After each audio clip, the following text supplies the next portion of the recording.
News updates are brought to you by StyleBoost.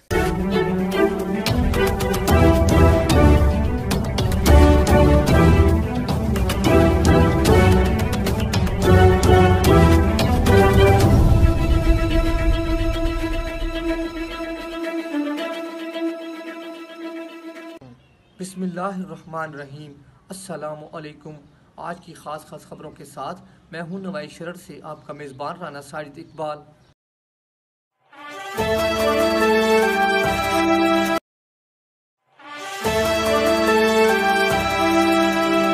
आज जुमतुल मुबारक का दिन है और 6 शवाल मुकर्रम 1441 हिजरी 16 जेठ 2077 मई 2020 ईस्वी की 29 तारीख है।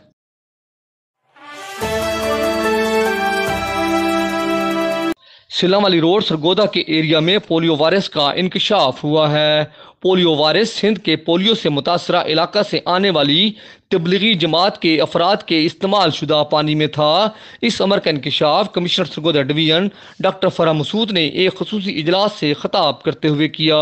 इजलास में महकमा ज़राअत, महकमा खुराक, महकमा हेल्थ समेत दीगर महकमों के अफसरान ने शिरकत की। कमिश्नर डॉक्टर फराह मसूद ने बताया कि सरगोदा 2014 से पोलियो फ्री ज़िला है और तहकीकात से मालूम हुआ है कि पोलियो वायरस सिल्लाम वाली रोड की सीवरेज लाइन में पाया गया, जिस पर ज़िला इंतज़ामिया ने हंगामी तौर पर 16 यूनियन काउंसिलों में पोलियो वायरस इंसदाद मुहिम चलाई।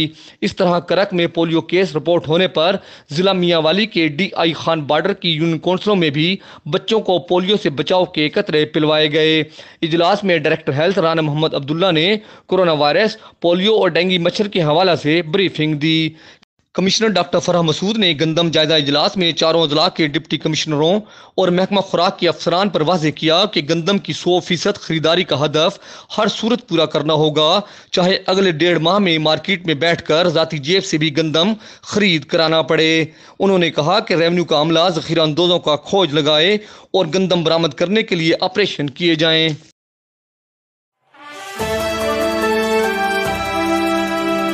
RPO सरगोदा अफजाल अहमद कोसर ने सरगोदा रीजन के 23 पुलिस एहलकारों की सजाओं को बरकरार, जबकि 16 अपीलों के जवाबात पर इत्मीनान का इजहार करते हुए उन्हें फाइल कर दिया।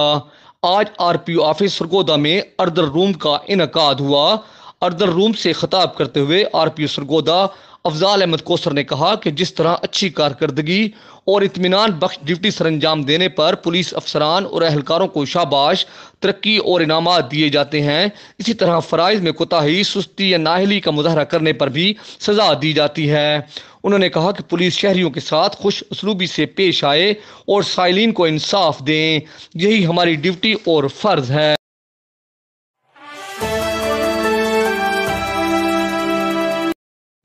पेट्रोलिंग पुलिस की जाफिशानी और फर्शनासी की बदौलत शहरात महफूज और शहरी अमन के साथ सफ़र कर रहे हैं। इन ख्यालात का इजहार SP patrolling police Sargodha region Tanveer Ahmad Malak ने नवाई शरर न्यूज़ से गुफ्तगू करते हुए किया। तनवीर अहमद मलक ने कहा कि ईद उल फितर के अय्याम में पेट्रोलिंग पुलिस के जवानों ने अपनी ड्यूटी नहायत अहसन तरीका से सर अंजाम दी और तमाम अजला के DSP साहिबान का कमांड एंड कंट्रोल भी काबिल तारीफ है।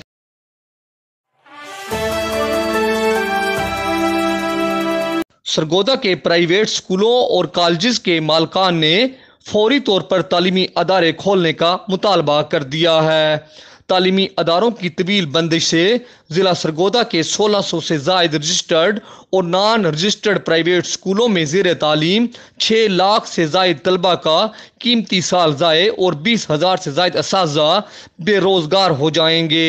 इन ख्यालात का इजहार private school management association registered के ओहदेदारान मिर्ज़ा मोहम्मद अख्तर, प्रोफेसर अतीकुर रहमान, सरदार मोहम्मद आसिफ, इरफान अकबर चौधरी, मुख्दूम शिराज, उबैदुल्ला, राना शहजाद, शाहिदा खानम, मिशा टिवाना ने सरगोदा प्रेस क्लब में एक प्रेस कॉन्फ्रेंस से खिताब करते हुए किया। PSMA के ओहदेदारान ने कहा कि प्राइवेट स्कूल 500 से 4,000 रुपए तक फीस लेकर बेहतरीन तालीम और सहूलियात फराहम कर रहे हैं और मजमूई तौर पर मुख्तलिफ किस्म के 16 टैक्सेस भी अदा करते हैं। इसके बरक्स हुकूमत सरकारी स्कूलों में एक तालिब इल्म पर औसतन 7500 रुपए से जायद खर्च कर रही है।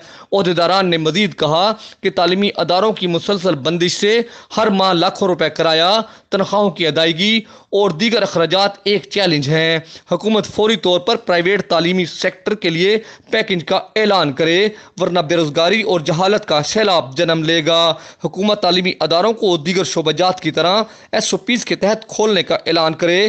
तालीमी अदारे तमाम SOPs पर सख्ती से अमल दरामद करेंगे।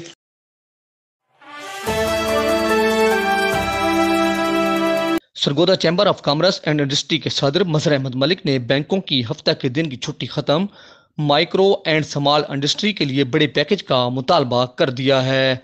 सदर सरगोदा चैम्बर मजहर अहमद मलिक ने कहा कि हुकूमत मुल्क की मीशत के इस्तेहकाम के लिए हफ्ता के दिन बैंकों की छुट्टी ख़त्म करने का ऐलान करे।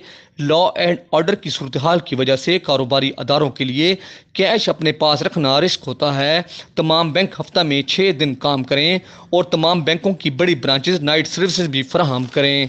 सरगोदा चैम्बर ऑफ कॉमर्स के सदर मजहर अहमद मलिक ने मजीद कहा कि सरगोदा चैम्बर की काविशों से स्मॉल एंड माइक्रो इंडस्ट्री के लिए हुकूमत बड़ा रिलीफ पैकेज देगी, जिससे मुल्क की इकानमी को मजबूत और बेरोजगारी के खात्मा में मदद मिलेगी। उन्होंने नवाई शहर न्यूज़ से गुफ्तगू करते हुए कहा कि माइक्रो एंड स्मॉल इंडस्ट्री का मुल्की सनत में 70% हिस्सा है।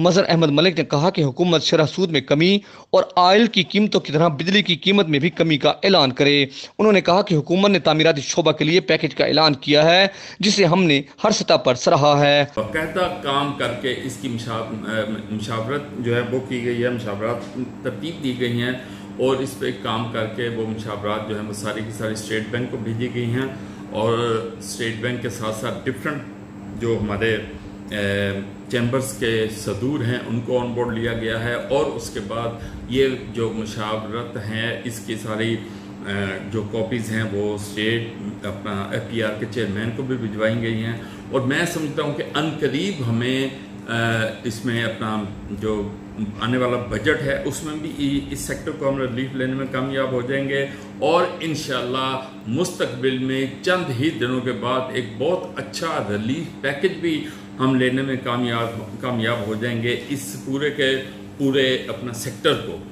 तो ये बहुत ही ज़रूरी है और ये इस पर इतना अच्छा तरीके से हमने काम किया है जिसका credit Sargodha chamber of commerce को जाता है।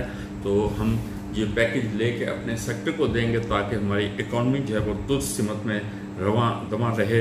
इंशाल्लाह आप सबका बहुत बहुत शुक्रिया। आपका मैं एक बार फिर शुक्रिया अदा करता हूँ कि पाकिस्तान का जिंदाबाद। Thank you.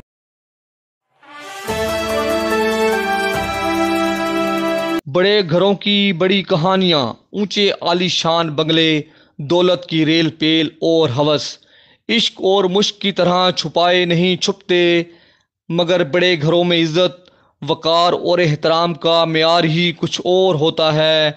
मलक रियाज और उसके दामाद यानी आमना उस्मान के खामिंद और शोबिस की तितलियों और कानून के मुहावजों की नित नई कहानियाँ हमारे सामने आती रहती हैं, मगर असल बात इन शर्म हया से आरी कहानियों का आश्कार होना नहीं, बल्कि इतनी ही तेज़ी से गैरत और इज़्ज़त के ताजरों का बाहमी मुकमुका होना है। चंद दिनों से सोशल मीडिया और इलेक्ट्रॉनिक मीडिया पर फिल्म स्टार उज़्मा खान, उस्मान और आमना का बहुत चर्चा है, मगर क्या ये वही अदाकारा है या कोई और दामाद मियाँ की असल कहानी क्या है? कुछ राजों से पर्दा उठा रहे हैं हमारे बहुत ही बाखबर दोस्त। जी हाँ, शाहिद नज़ीर खान ने अपनी रिपोर्ट में क्या कहा है, आइए गौर से सुने। इस सूरत ये है कि वक़ुआ 23/5/2020 का रात 10:30 बजे का बयान किया गया है, जबकि जो वीडियोस रिलीज़ या सोशल मीडिया पे आम हैं उनमें तकरीबन 11 बजे का वक्त नज़र आ रहा है। तो 23/5/2020 यानी कि चांद रात का पर्चा जो है वो 27/5/2020 को तकरीबन 4 दिन के बाद वही रात 10:05 पे दर्ज हुआ। 443/20 FIR है। थाना डिफेंस सी लाहौर में ये मुकदमा दर्ज हुआ है। उज़्मा खान दुख्तर सलीम खान F ब्लॉक 45 घर का नंबर लिखा गया है और ये घर क्लेम किया जा रहा है कि ये आमना उस्मान मलिक के शौहर उस्मान मलिक का है, जो दामाद हैं मलिक रियाज के। और इस घर में जो गाड़ी खड़ी है, जो वीडियो में नज़र आ रही है, वो भी उस्मान मलिक की है। तो गोया इस घर में इन ख़वातीन का पाया जाना, और मेरी इत्तला के और खुफिया ज़राए के मुताबिक ये काफ़ी अरसा से इसी घर में मुकीम थी, और इसका आमना उस्मान और इनके घर वालों को इल्म था। बार बार इनको रोका गया, मना किया गया, थ्रेट किया गया, लेकिन चांद रात जब उन्हें पता चला कि उनके हस्बैंड घर नहीं आ रहे और वहाँ ही होते हैं, तो ये सारा कुछ हुआ है। और इस FIR में आमना उस्मान, पश्मीना मलिक और अंबर मलिक, ये रियाज मलिक की बेटियां, और उस्मान के मलिक उस्मान की बीवी आमना उस्मान को इसमें मुलज़म, और 15 नामालूम मुसल्लह अफराद भी दिखाए गए हैं। और कहा गया कि 2 iPhone, diamond rings, shoes, Rolex की घड़ी और 50 लाख रुपया नकदी भी ये लोग उठा के सेफ वगैरह दराज तोड़ कर ले गए हैं। और जनाब इसके अलावा इसमें एक लॉयर का नाम भी आ रहा है, और वो लॉयर जनाब प्राइम मिनिस्टर साहब के वही भांजे हैं जिनका PIC हमला केस में भी नाम आया था कि सारी प्लानिंग उन्होंने की। बाद में अबूरी ज़मानत, और उसके बाद फिर शायद उनकी वजह से या वैसे वकील और डॉक्टरों के दरमियान पैचअप हो गया और वो मामला दब गया। और अब भी उन्हीं का नाम आ रहा है। उनके हुमा खान से आना जाना और इस घर में भी आना जाना, ये भी इसके भी सबूत और शवाहिद मिले हैं। आमना उस्मान जो है वो ख़ुद बताती हैं कि 13 साल हो गए उनकी शादी को, 11 साल का एक बच्चा है, और ये घर उनके शौहर के नाम पे है, घर की सारी चीज़ें उनके नाम पर हैं, लेकिन ये 2 लड़कियां रहती हैं। मैंने शोबस के मुख्तलिफ लोगों से भी रब्ता किया है। कोई कहता है जी जवानी फिर नहीं आनी 2, और अभी जो दीवानगी या दिल लगी एक ड्रामा चलता रहा है, उसमें जो लड़की है जो हमायूं सईद की बहन बनी हुई है, वही उज़्मा खान है। ऐसा नहीं है, ये उज़्मा खान हो सकती है, हुमा खान हो सकती हैं, शोबे से इनका ताल्लुक़ हो सकता है, लेकिन ये वो वाली नहीं है। लोगों ने, बहुत से डायरेक्टर्स ने, बहुत से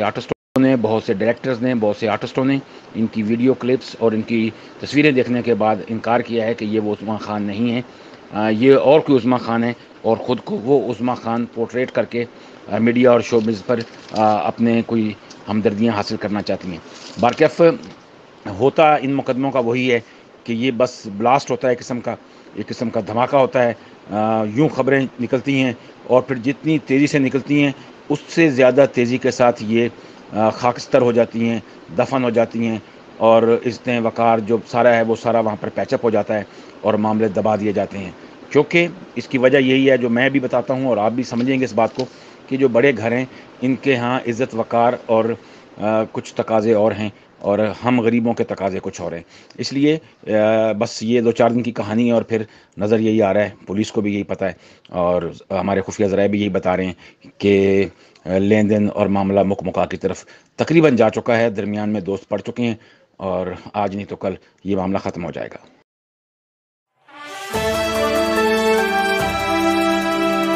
इस दुआ के साथ कि अल्लाह रब्बुल इज़्ज़त कोरोना वायरस से पूरी इंसानियत को निजात दे, आमीन। इंशाअल्लाह हम कल फिर हाजिर होंगे ताज़ा खबरों के साथ। अल्लाह हाफिज़।